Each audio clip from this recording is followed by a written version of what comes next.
Oi pessoal, eu sou a Bella e aqui no canal a gente conversa sobre histórias reais de crimes, desaparecimentos e mistérios. Então se você gosta desse tipo de conteúdo, se inscreve no canal e deixa seu like porque isso me ajuda demais. Mas hoje eu quero compartilhar com vocês uma história que me deixou, assim, sinceramente muito indignada. É o tipo de caso que mostra como algumas vidas recebem muita atenção e outras são simplesmente esquecidas. A gente vai falar sobre a Evelyn Hernandes, uma mulher grávida que desapareceu em 2002, poucos meses antes do caso da Laci Peterson. Mas enquanto a Laci virou manchete nacional, a Evelyn quase não foi mencionada. Bom, vamos começar do começo e conversar um pouquinho sobre quem era a Evelyn Hernandes. Ela era uma jovem imigrante de El Salvador que veio para os Estados Unidos com 14 anos. Ela veio juntamente com a sua irmã, a Reina Solis, que é surda, e para conseguir ajudar a irmã, ela aprendeu linguagens de sinais americana e ensinou para a Reina, para elas conseguirem se comunicar e também para a Reina conseguir se comunicar no país novo em que elas moravam. Então, isso só mostra o quão cuidadosa e carinhosa a Reina era como pessoa mesmo. E a irmã dela contou que a Evelyn teve uma adolescência muito difícil. A mãe delas era bem rígida com ela, principalmente com a Evelyn, e isso fez com que a Evelyn saísse de casa só com 16 anos. E foi nessa época que ela descobriu que estava grávida do seu primeiro filho, o Alex. Obviamente ela teve medo no início, ela era nova, ela estava sozinha, mas quando Alex nasceu, tudo mudou. O Alex virou o centro da vida dela e ela amou ser mãe. Então, mesmo enfrentando todas as dificuldades de uma mãe solo, trabalhando em vários empregos para sustentar os dois, ela nunca deixou de ser presente e ela era muito atenciosa e muito dedicada, e todos falavam que ela cuidava do Alex com muito carinho e amor. Só que na época do desaparecimento dela, como eu mencionei mais cedo, a Evelyn ela estava grávida, e ela estava grávida do segundo filho.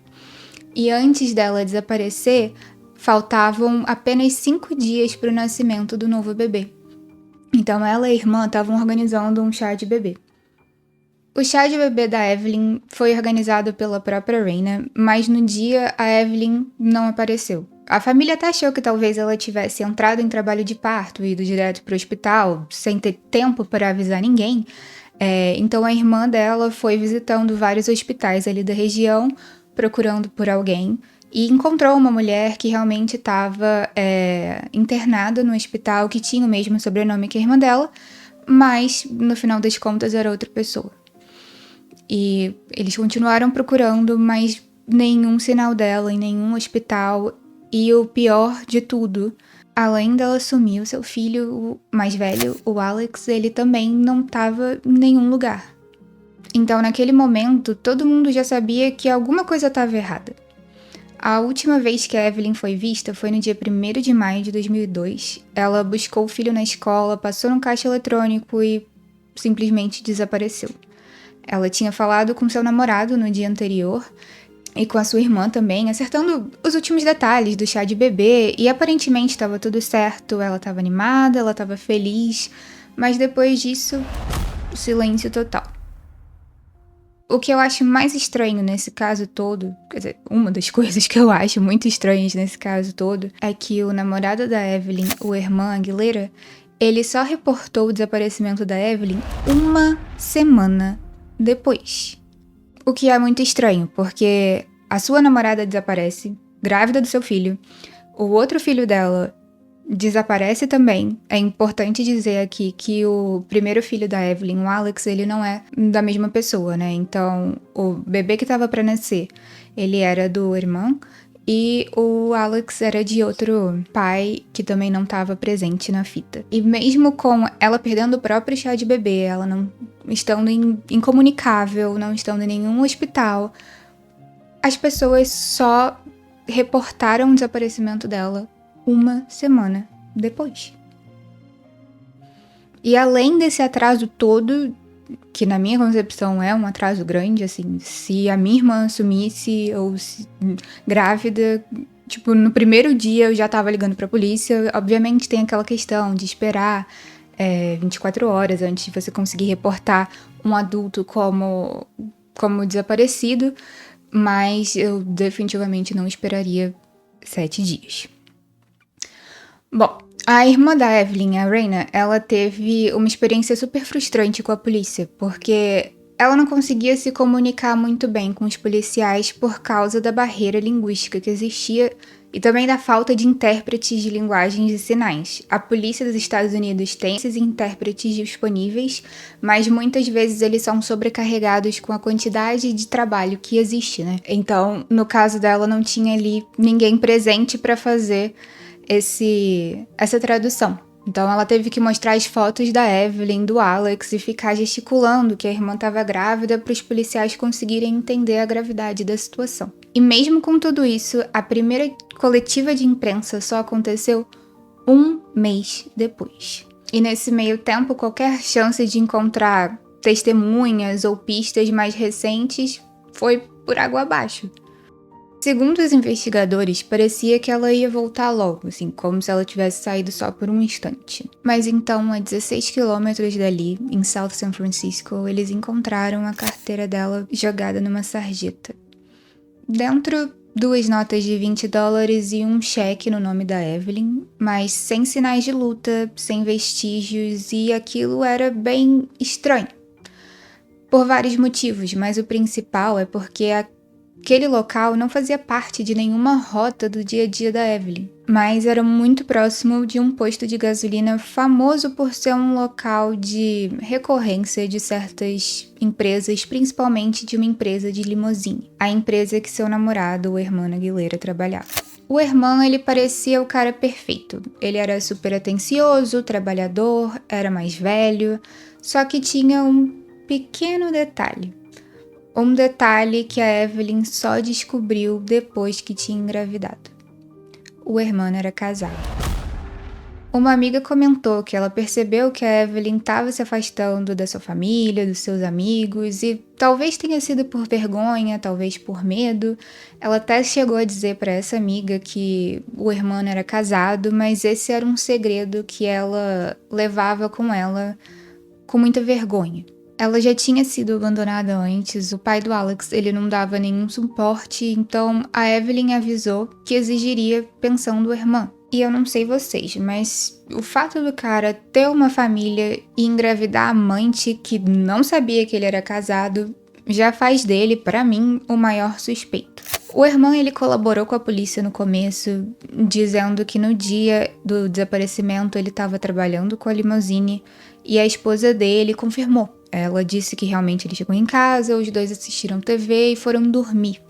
Mas os investigadores disseram que era muito improvável que ela diria alguma coisa que incriminasse o seu marido. Depois dele prestar os primeiros depoimentos, o irmão ele contratou um advogado e simplesmente parou de falar. Mesmo com tudo isso, ele nunca foi considerado um suspeito oficial, o que pra mim não faz nenhum sentido. Quando uma mulher grávida desaparece e o namorado dela, que é casado, fazendo dessa mulher grávida uma amante, e ela desaparece grávida e com o seu filho, sim, ele seria pra mim o suspeito principal. Existe um motivo muito grande pelo qual eles têm aquela expressão de "oh, the husband did it", que geralmente são eles mesmos.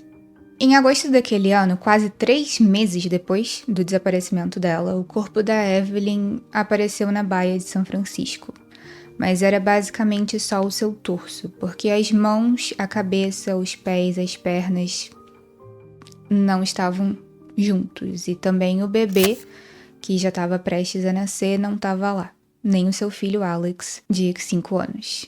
O nível de decomposição era tão grande que não deu para determinar a causa da morte. Também não se sabe se o bebê nasceu, se ele foi levado, se foi um parto natural, se foi induzido, nada. E seu filho mais velho, Alex, ele também nunca foi encontrado. Eu não sei se vocês conhecem ou lembram desse caso, mas em dezembro de 2002, poucos meses depois da Evelyn, outra mulher grávida desapareceu, a Laci Peterson. A polícia designou 30 agentes para buscar pela Lacey, incluindo helicópteros, cães farejadores, policiais montados a cavalo, de bicicleta, equipes de resgate aquático e mais de 900 voluntários civis se juntaram às buscas. Então, o contraste desse caso com o da Evelyn é simplesmente gritante. E o mais bizarro é que a Lacey foi encontrada na mesma região onde o corpo da Evelyn apareceu, na Baía de São Francisco. A Lacey também estava grávida e também apareceu com o corpo mutilado.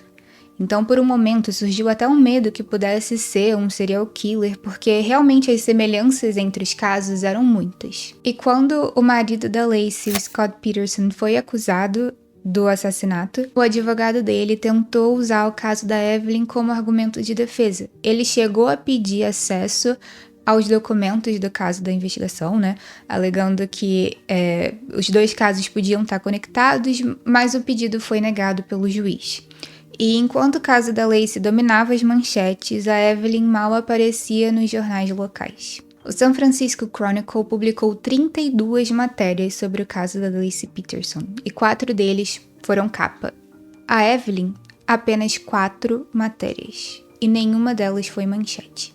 E isso tem um nome: Missing White Woman Syndrome, ou a Síndrome da Mulher Branca Desaparecida. É um padrão já bem documentado e bem conhecido nos Estados Unidos, onde o desaparecimento de mulheres brancas ganham mais atenção da mídia, da polícia e do próprio público do que mulheres negras, latinas ou pobres. Uma amiga da Evelyn disse à imprensa: essa menina, Lacey, é branca, tem dinheiro, uma família por trás.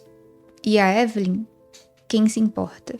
E é triste demais ver como a mídia molda quem merece ser visto e quem não. E o problema não é só o volume de cobertura, e sim também o tom, porque quando a vítima é uma mulher branca, a narrativa ela costuma focar nela como mãe, filha, estudante, basicamente alguém inocente, alguém que merece ser protegida, mas quando a vítima é uma mulher negra, latina ou até indígena, o foco passa muitas vezes a ser o passado dela. Se ela teve algum parceiro abusivo, se ela já teve passagem pela polícia, se ela viveu em alguma área de risco.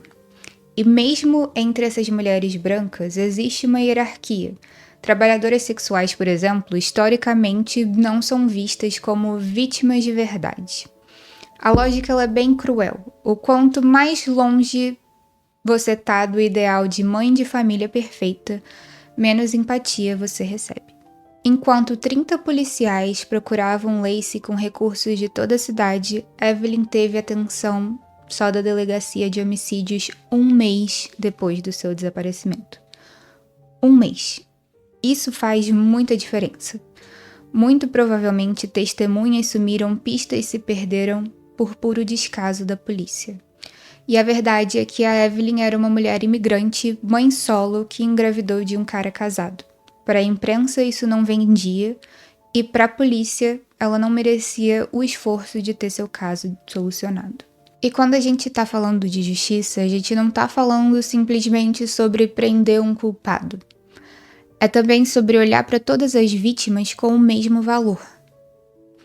É sobre não deixar ninguém ser esquecido. E o caso da Evelyn me faz pensar em quantas histórias como a dela a gente nunca vai ouvir. Quantas mães, quantas mulheres somem e não ganham nenhuma linha em um artigo na imprensa. Então a Evelyn, o Alex e o Fernando, todos eles merecem ser lembrados.